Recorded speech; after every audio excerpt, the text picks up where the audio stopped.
Quizá las características del 5G que más nos interesan desde el punto de vista de su aplicación en salud son la mayor velocidad de conexión, el mayor número de dispositivos que se pueden conectar y la muy baja latencia que puede proporcionar.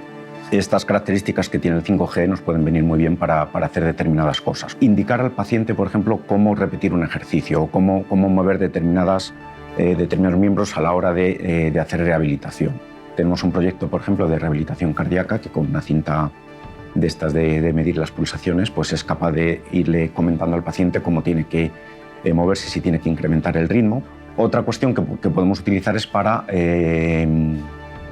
controlar un mayor número de dispositivos. Y también con el tema de los datos, evidentemente nosotros podremos capturar datos de muchas fuentes diferentes y poderlos prácticamente en tiempo real incorporarlos en repositorios para poder hacer investigación sobre ello.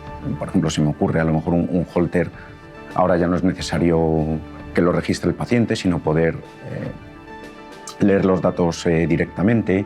Si nosotros somos capaces de hacer lecturas de las constantes del paciente, pues podremos actuar en consecuencia, ¿no? Y eso lo podemos hacer ya. Hay dispositivos que te permiten hacer ese tipo de cosas. El ser capaces de corregir, por ejemplo, posturas en tiempo real, si un sensor es capaz de decirme con precisión la posición o el movimiento, por ejemplo, de una pierna del paciente a la hora de hacer rehabilitación, seremos capaces de poderlo corregir de una mejor manera. Con lo cual, esa capacidad de recuperar, de ir indicando a un paciente cómo hacer un determinado ejercicio, pues se va a ver mejorada también. Evidentemente, cuantos mayores sensores tengamos o mejor sepamos, como decía anteriormente, cuál es la situación del paciente y del entorno del paciente, mejor podremos reaccionar, ¿no?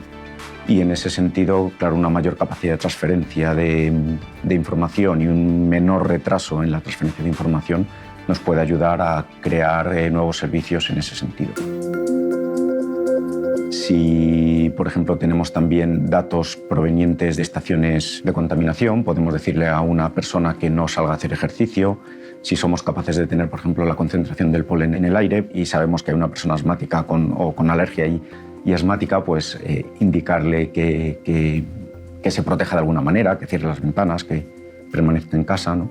Y como digo, la mejora que 5G puede aportar ahí es leer mayor número de dispositivos y transmitir la información más deprisa. Transmitir la información más deprisa, por ejemplo, nos puede proporcionar la capacidad de analizar esa información no ya en el sitio del paciente, sino donde tengamos mayor potencia de cálculo y poder incrementar la manera en que nosotros, o mejorar la manera en que nosotros, el conocimiento que tenemos de la situación del paciente para poder actuar en consecuencia. Pero una cosa que hemos visto también durante la pandemia es que la telemedicina se puede aplicar a determinadas cuestiones y no a otras, al menos de momento, ¿no? Entonces, por ejemplo, la telepresencia quizá sí es algo que aún quizá estemos lejos de poder utilizar, ¿no? Que el profesional sanitario sea capaz de palpar, de oler casi o de ver con mayor detalle pues, qué problemas tiene un determinado paciente para poder actuar en consecuencia y aplicar su conocimiento, ¿no? ¿Cómo se puede adaptar el sistema? Pues ahí evidentemente tiene que ser una cuestión a todos los niveles. El sistema tiene que hacerlo desde el principio, es decir, los servicios tienen que ser capaces de incorporar la tecnología y tienen que estar pensados para que sea sencillo incorporar esa tecnología, ¿no? En este sentido, quizá la creación de la Dirección General de Salud Digital y Sistemas de Información, que es de reciente creación en el Ministerio, creo que es un paso importante. Hay otro tema también que puede ser el de los datos, cómo gestionar los datos. Necesitamos crear infraestructuras de datos que nos permitan tener datos de calidad, porque los datos tienen que ser de calidad, no vale cualquier dato, tienen que estar normalizados y usar estándares internacionales para que puedan ser entendidos por todos los sistemas que van a leer de esos datos. Yo creo que estamos viendo, como digo, que en estas situaciones la telemedicina proporciona muchos beneficios, no solo de atención al paciente, sino también de equidad.